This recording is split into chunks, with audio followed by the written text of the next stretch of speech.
ఈ ప్రపంచంలో చాలా మంది ప్రజలు తాము అనుకున్న స్థాయికి చేరుకోవడానికి, ఒక సాధారణ జీవితంతోనే సరిపెట్టుకోవడానికి ఒకే ఒక్క పదాన్ని షాకుగా వాడుతుంటారు. ఆ పదమే అదృష్టం.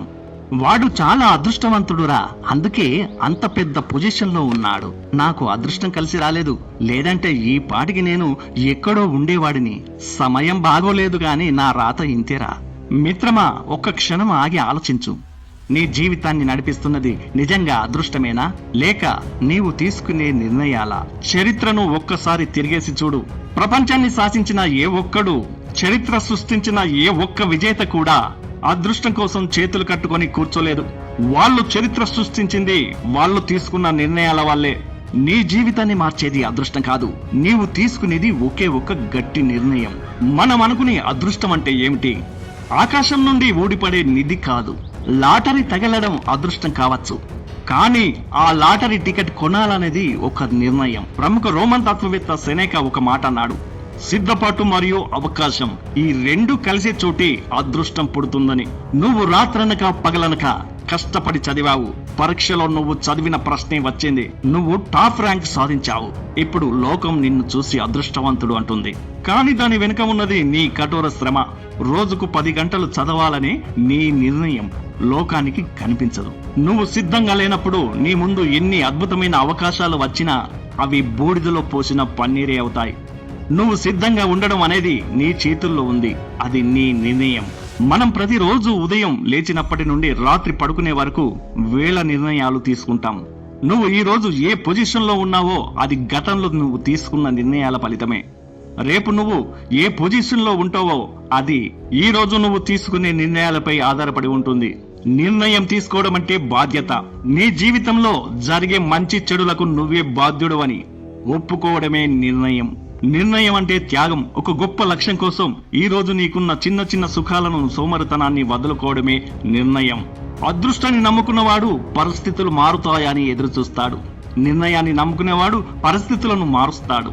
అదృష్టాన్ని నమ్ముకునేవాడు ఓటమి వస్తే నా రాత ఇంతే అని వదిలేస్తాడు. కానీ నిర్ణయాన్ని నమ్ముకున్నవాడు ఓటమి నుండి నేర్చుకుని మళ్లీ ప్రయత్నిస్తాడు.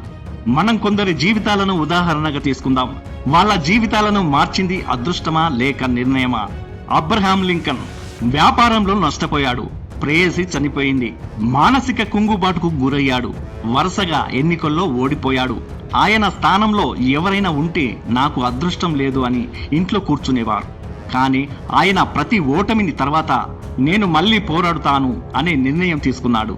ఫలితం అమెరికా చరిత్రలోనే అత్యంత గొప్ప అధ్యక్షుడిగా మారాడు. ఇక ఏపీజే అబ్దుల్ కలాం రామేశ్వరంలో పేద కుటుంబంలో పుట్టడం ఆయన అదృష్టం కాదు. పేపర్ బాయ్ గా పనిచేస్తూ కూడా నేను గొప్పగా చదువుకోవాలి, దేశానికి సేవ చేయాలి అని ఆయన తీసుకున్న నిర్ణయాలు ఆయనను మిస్సెల్ మ్యాన్ గా భారత రాష్ట్రపతిగా నిలబెట్టాయి. నీ జీవితంలో మార్పు రావాలంటే నువ్వు ఈ రోజు కొన్ని కఠినమైన నిర్ణయాలు తీసుకోవాలి. దానికి ఈ 3 సూత్రాలు పాటించు. రేపు చూద్దాం, ఎల్లుండి చేద్దాం అనే వాయిదా వేసే పద్ధతిని చంపే. విజేతలు ఎప్పుడు ఈ రోజే ఇప్పుడే నిర్ణయం తీసుకుంటారు. నీకు ఏది సులువుగా అనిపిస్తుందో అది నిన్ను నాశనం చేస్తుంది. ఏది కష్టంగా అనిపిస్తుందో అదే నిన్ను నిర్మిస్తుంది. కష్టపడడానికి, సవాళ్లను ఎదుర్కోవడానికి సిద్ధంగా ఉండాలని నిర్ణయం తీసుకో. నువ్వు ఒక నిర్ణయం తీసుకున్నప్పుడు సమాజం నిన్ను చూసి నవ్వచ్చు, నీతో కాదు, నీ వల్లే కాదు అనొచ్చు. కానీ నీపై నీకున్న నమ్మకమే నీ ఆయుధం. నీ నిర్ణయానికి కట్టుబడి ఉండు. మిత్రమా, నీ పుట్టుక సాధారణమైనది కావచ్చు, కానీ నీ ముగింపు అద్భుతంగా ఉండాలి. నీ వెనుక ఏ బ్యాక్గ్రౌండ్ లేకపోవచ్చు, నీ బ్యాంకు అకౌంట్ ఖాళీగా ఉండొచ్చు, నిన్ను ప్రోత్సహించేవారు ఎవరు లేకపోవచ్చు. కానీ గుర్తుపెట్టుకో, నువ్వు ఎక్కడ పుట్టావో అది నీ తప్పు కాదు. నువ్వు ఎలా చనిపోతావు అనేది కేవలం నీ నిర్ణయం మాత్రమే. ఇక చాలు, అదృష్టాన్ని నిందించడం ఆపేయ్. గ్రహాలు బాగలేవని, జాతకాలు బాగలేవని కాలయాపన చేయడం ఆపేయ్.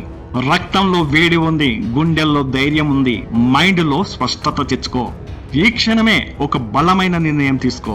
నీ లక్ష్యం వైపు అడుగులు వేయి. నువ్వు తీసుకునే ఆ ఒక్క నిర్ణయం నీ జీవితాన్నే కాదు, నీ చుట్టూ ఉన్న ప్రపంచాన్ని మార్చేలా ఉండాలి. సాగిపో, విజయం నీదే. All the best.